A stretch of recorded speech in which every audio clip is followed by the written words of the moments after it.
দেখো বস, সত্যি কথা যা সবসময় বেশি, আজকের দিনে 40,000 টাকায় যদি কোনো স্মার্টফোন কিনতে হয় তোমরা চাইবেই সেই স্মার্টফোনটা 3 থেকে 4 বছর ইউজ করতে। আর এই সেগমেন্টে যদি আমরা সেরা স্মার্টফোনগুলোকে তুলে আনি তাহলে একদিকে মোটরোলা 870 প্রো, যেখানে কোয়াড কার্ভ ডিজাইন রয়েছে, প্রিমিয়াম দেখতে লাগছে, তার পাশাপাশি মিডিয়াটেকের ফ্ল্যাগশিপ চিপসেট, একটা সেগমেন্ট লিডিং ক্যামেরা সেটআপ রয়েছে। অন্য হাতে ভিভো V70 FE রয়েছে, যেখানেও কম কিছু নেই, 200 মেগাপিক্সেলের ক্যামেরা রয়েছে, বিগেস্ট ব্যাটারি লাইফ রয়েছে। আর সব থেকে যেটা আশ্চর্যের, এই দুটো স্মার্টফোনই 35 থেকে 40,000 টাকার প্রাইস গ্যাপে পাওয়া যাবে। কিন্তু তোমাদের জন্য পারফেক্ট চয়েস কোনটা হবে, আজকের ভিডিওটা সম্পূর্ণ দেখতে থাকো, তাহলেই তোমরা এই দুটো স্মার্টফোনের মধ্যে কে সেরা সেটা বুঝতে পারবে। তবে একটা জিনিস করার জন্য কোনো কিছু বোঝার দরকার নেই, ওই হাতটা সোজা লাইক বাটনে প্রেস করে দাও, আর না হলে ছেড়ে দাও, কারণ ভিডিওটা দেখতে দেখতে অবশ্যই তোমাদের লাইক করার কথা মনে চলেই আসবে। আর নতুন হয়ে থাকলে সাবস্ক্রাইব করে রেখো। চলো দুটো ফোনেরই আনবক্সিং দিয়ে যদি শুরু করি, তাহলে দুটো ফোনের বক্সেই কিন্তু ভরপুর জিনিসপত্র রয়েছে। দুটো ফোনের বক্সেই চার্জার রয়েছে, ডাটা কেবল রয়েছে, সিম ইজেক্টর পিন রয়েছে, ডকুমেন্টেশন রয়েছে।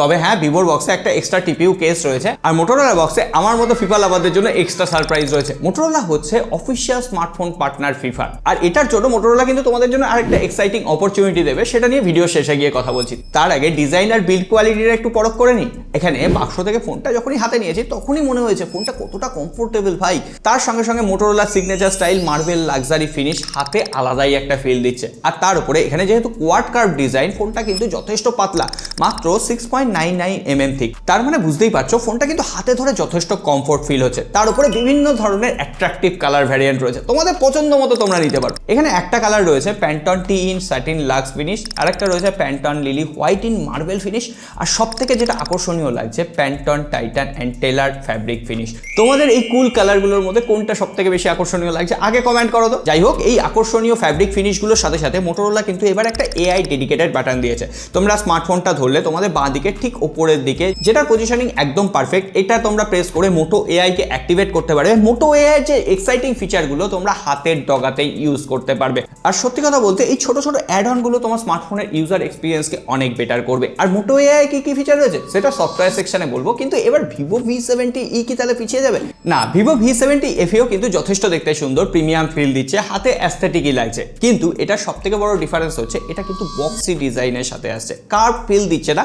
তা সত্ত্বেও বলবো এই স্মার্টফোনটাকেও দেখতে সুন্দর, বিভিন্ন কালার ভ্যারিয়েন্টে অ্যাভেলেবেল। আর তার থেকেও বড় কথা, দুটো স্মার্টফোনে IP68 আর 69 রেটিং রয়েছে। নিশ্চিন্তে দুটো স্মার্টফোন দিয়ে আন্ডার ওয়াটার ফটোগ্রাফি করতে পারবে। কিন্তু মোটরোলা আরেক জায়গায় এগিয়ে যাচ্ছে, মোটরোলাতে কিন্তু মিলিটারি গ্রেড ডিউরেবিলিটি রয়েছে, আর এটা কিন্তু যথেষ্ট পরীক্ষা নিরীক্ষার পর ফোনটাকে ড্রপ টেস্ট করার পর এই সার্টিফিকেশনটা দেওয়া হয়। সুতরাং যদি ডিউরেবিলিটির কথা বলি তাহলে কিন্তু মোটরোলা একটু হলেও এগিয়ে যাচ্ছে আমার মতে। এটা একেবারেই অস্বীকার করার জায়গা নেই, আজকালকার দিনে স্মার্টফোন ব্র্যান্ডগুলো কনফিউশন তৈরি করার চেষ্টা করছে বস। যেমন এখানে ভিভো 200 মেগাপিক্সেলের ক্যামেরা দিয়ে আমাদের বোঝানোর চেষ্টা করছে, অন্যদিকে মোটরোলা লো লাইট ফটোগ্রাফির এক্সপার্ট হিসেবে আমাদের বোঝানোর চেষ্টা করছে। আদপে আমরা এই নাম্বারগুলোকে যদি একেবারে সাইডে ঠেলে দিই তাহলে কিন্তু আসল ডিফারেন্সটা আমরা বুঝতে পারবো। দেখো এখানে যদি পারফরমেন্স নিয়ে কথা বলি, ভিভো এখানে মিডিয়াটেকের ডায়মন্ডসিটি 7360 চিপসেট দিয়েছে, মিড বাজেট প্রসেসর, পারফরমেন্সে একটু হলেও কমতি রয়েছে, ফ্ল্যাগশিপ সেই ফিলটা দিতে পারছে না। আমরা যখন অ্যান্টুর চেক করলাম 1 মিলিয়নও কিন্তু টপকাতে পারেনি। অন্যদিকে UFS 3.1 স্টোরেজ টাইপ রয়েছে। কিন্তু পারফরমেন্সের জন্য যদি আমরা মোটরোলা 870 প্রোকে দেখি, এখানে মিডিয়াটেকের ডায়মন্ডসিটি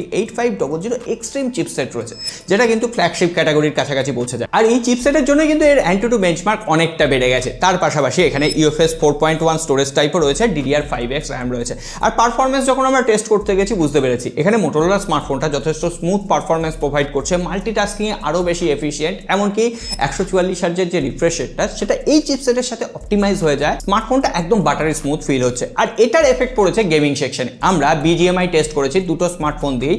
এখানে ভিভো V70 FE তে up to 90 FPS A BGMI খেলা যায়, কিন্তু অন্যদিকে এখানে মোটরোলা 870 প্রোতে 120 FPS এ BGMI একদম কনস্ট্যান্টলি চলছে। তবে মানতেই হয় দুটো ফোনেরই হ্যাপটিক ফিডব্যাক ভালো, এমনকি দুটো স্মার্টফোনই মাথা ঠান্ডা রাখতে পারছে। তবে তোমরা যদি পারফরমেন্স বেটার চাও, ইভেন গেমিং পারফরমেন্সে যদি একটু বুস্ট চাও, তাহলে অবশ্যই মোটরোলা 870 প্রো এই দিক থেকে উইনার থাকবে। যাই হোক, স্মার্টফোনে আমরা কিন্তু সব থেকে বেশি সময় কাটাই ডিসপ্লের সাথে। এবার তাহলে ডিসপ্লে টেস্ট করার সময় এখানে ভিভোতে 6.83 ইঞ্চির 1.5K এর একটা 120 হার্জের রিফ্রেশ রেট ওয়ালা ডিসপ্লে দেওয়া আছে। বেজেল আর চিন যথেষ্ট মিনিমালিস্টিক রয়েছে, এমনকি যে কালারটা আসছে যথেষ্ট পাঞ্চি, ভাইব্রেট, আর ভিউইং অ্যাঙ্গেলেও কিন্তু কোনো রকম ইস্যু নেই। কিন্তু অন্য হাতে যে মোটরোলা 870 প্রো রয়েছে সেখানেও 6.8 ইঞ্চির 1.5K ডিসপ্লে রয়েছে, তবে ডিফারেন্স হচ্ছে এখানে 144 হার্জের রিফ্রেশ রেট রয়েছে। ফলে ডিসপ্লেটা ভিভো V70 FE এর তুলনায় মোটরোলা 870 প্রোতে বেশি স্মুথ ফিল করাচ্ছে। আর একটা বড় ডিফারেন্স রয়েছে, আমরা যদি পিক ব্রাইটনেসের কথা বলি, মোটোরোলাতে 5200 নিটসের পিক ব্রাইটনেস রয়েছে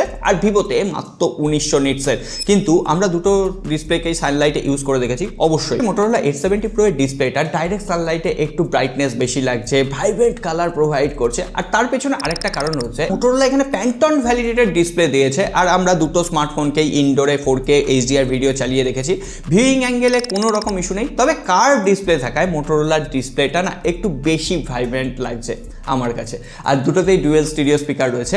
আর মোটোরোলার অ্যাডভান্টেজ হচ্ছে এখানে ডলবি অ্যাটমসের সাপোর্ট রয়েছে, ফলে যে স্পিকারের আউটপুট আসছে সেটা যথেষ্ট পাঞ্চি আর বেস, লাউড, ট্রিবল এগুলো আরও ভালোভাবে ম্যানেজ করতে পারছে। মাল্টিমিডিয়া এক্সপিরিয়েন্সে উইনার।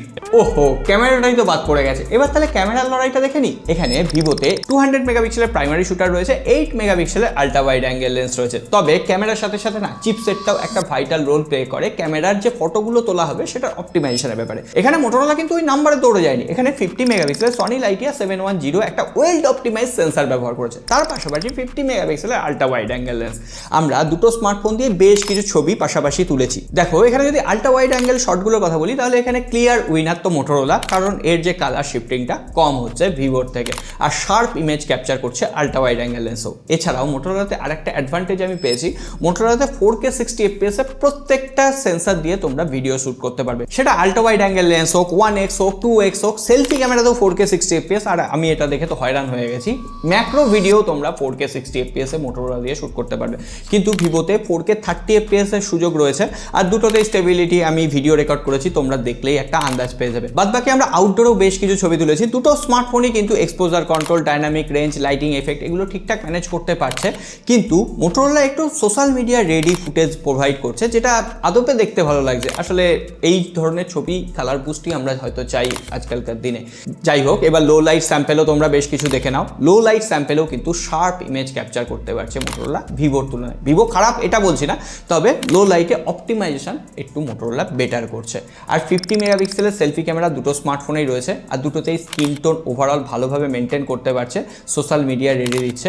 দুটোতেই কিন্তু সেলফি ক্যামেরা যথেষ্ট অপটিমাইজ লেগেছে। এবার তোমরা ছবিগুলো দেখে তোমাদের ফিডব্যাক জানাও, তোমাদের কাছে কোন ছবিটা বেটার লাগছে, ভিভো V70 FE নাকি মোটোরোলা 870 প্রো? এই উত্তরটা কিন্তু আমি তোমাদের কমেন্ট বক্সে দেখতে চাই। দেখো বস, আমার কাছে যেটা সত্যি সেটা সত্যি, ভিভো এখানে ব্যাটারির ক্ষেত্রে দারুণ কাজ করেছে। 7000 মিলি অ্যাম্পিয়ারের ব্যাটারি, যেটা একদিন কেন 1.5 দিনেরও ব্যাটারি ব্যাকআপ দিয়ে দিতে পারে। কিন্তু আদার হ্যান্ডে মোটোরোলা 870 প্রো কিন্তু পিছিয়ে থাকবে না। এখানে 6500 mAh এর ব্যাটারি, 90 ওয়াটের ফাস্ট চার্জার, যেটা নিমিশেই স্মার্টফোনটাকে চার্জ করে দিচ্ছে। তবে হ্যাঁ, ভিভোতেও ফাস্ট চার্জিং রয়েছে, মিথ্যে কথা বলে লাভ নেই। তবে মোটোরোলার অ্যাডভান্টেজ হচ্ছে একদম ক্লিন ইউআই, কোনো রকম অ্যাডস নেই, কোনো রকম প্রি ইনস্টলড অ্যাপ্লিকেশন নেই। অন্যদিকে ভিভো কাস্টমাইজেশন দিয়েছে, তার সঙ্গে সঙ্গে দু একটা প্রি ইনস্টলড অ্যাপ্লিকেশন রয়েছে, যদিও সেগুলোকে আনইনস্টল করা যায়। আরেকটা জায়গায় ভিভো এগিয়ে, ভিভো এখানে 4 বছরের অপারেটিং সিস্টেম আপডেট দেবে, কিন্তু মোটোরোলা এখানে 3 বছরের অপারেটিং সিস্টেম আপডেট। এখন যেমন অ্যান্ড্রয়েড 16 আছে, অ্যান্ড্রয়েড 19 পর্যন্ত আপডেট দেবে। তার সঙ্গে সঙ্গে হ্যালো ইউআই, যে সমস্ত মোটো AI 2.0 ফিচার রয়েছে সেগুলো তো না বললে তোমরা বিশ্বাসই করবে না। প্রথমত এখানে AI শর্টকাট বাটনটা দিয়ে গুগল জেমিনাই আর কোপাইলটের তোমরা প্রোডাক্টিভিটির সমস্ত কাজ করতে পারবে। এর পাশাপাশি বিভিন্ন ধরনের অ্যাডভান্স ক্যামেরা টুলের মধ্যে AI ইরেজার রয়েছে, যেগুলো তোমার ফটোর আনওয়ান্টেড অবজেক্টগুলোকে নিমিশেই ফিনিশ করে দিচ্ছে। তার পাশাপাশি এখানে বিভিন্ন ধরনের কোপাইলটের ফিচার, ভিডিও জেনারেশন টুল, এইগুলো তো তোমরা পেয়ে যাবে। এমনকি তোমরা কোনো একটা আর্টিকেলের সামারিও এক ক্লিকে বার করতে পারবে। আর মোটো AI আগেও বলেছি আলাদা বেশ কিছু এক্সট্রা ফিচার রয়েছে, যেমন টেক নোট অপশন রয়েছে, রিমেম্বার দিস অপশন রয়েছে, আস্ক অর সার্চ অপশন রয়েছে, আপডেট মি অপশন রয়েছে। এইগুলো তোমরা ক্রিয়েটিভিটি আর প্রোডাক্টিভ লেভেলকে এনহ্যান্স করার জন্য ইউজ করতেই পারো। আর নেটওয়ার্ক আর কানেক্টিভিটির ব্যাপারে মোটোরোলা কাউকে কম্পিটিশনেই আসতে দেয়নি। এখানে 17টা 5G ব্যান্ডের সাপোর্ট রয়েছে। আমরা এয়ারটেল আর জিও ইউজ করে দেখেছি, 5G VoNR অপশন রয়েছে। হ্যাঁ, এখানে ভিভোতেও কোনো রকম নেটওয়ার্কের সমস্যা আছে বলছি না, কিন্তু 10টা 5G ব্যান্ডের সাপোর্ট রয়েছে। সো এই দিক থেকেও কিন্তু ক্লিয়ার উইনার মোটোরোলা 870 প্রো। এবারে জাল গোটানোর পালা। তোমরা যদি ডেইলি লাইফ ইউজের জন্য নর্মাল স্মার্টফোন চাও যেখানে বিগার ব্যাটারি লাইফ থাকবে, তাহলে ভিভো V70 FE একদম নিয়ে নাও, কোনো ব্যাপার নেই।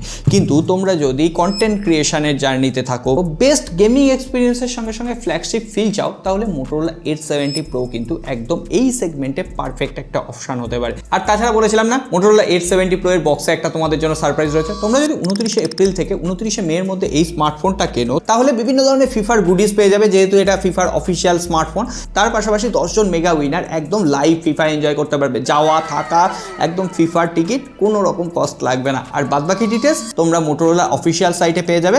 আর এই স্মার্টফোনটা সেল শুরু হচ্ছে কিন্তু 29শে এপ্রিল থেকেই। স্মার্টফোনটার দাম তাহলে সেটাই বলে দিই, এটা 36,999, 8GB 256GB ভ্যারিয়েন্ট শুরু হচ্ছে অফার কাজে লাগিয়ে, কিন্তু ভিভোর স্মার্টফোনটার দাম কিন্তু বস আরও 1000 টাকা বেশি। এবার বাদবাকিটা তোমাদের ওপর ছেড়ে দিলাম, তোমরাই চুজ করতে পারবে তোমাদের জন্য পারফেক্ট স্মার্টফোন কোনটা, মোটোরোলা নাকি ভিভো। কিন্তু বস আমরা কিন্তু তোমাদের জন্য সবসময় পারফেক্ট আছি, তার জন্য ওই লাইক সাবস্ক্রাইব করে দাও, আর যারা 40,000 টাকায় স্মার্টফোন কিনবে বলে ভাবছে তাদের সাথে ভিডিওটা শেয়ার করে দাও। দেখা হবে আগামী পর্বে।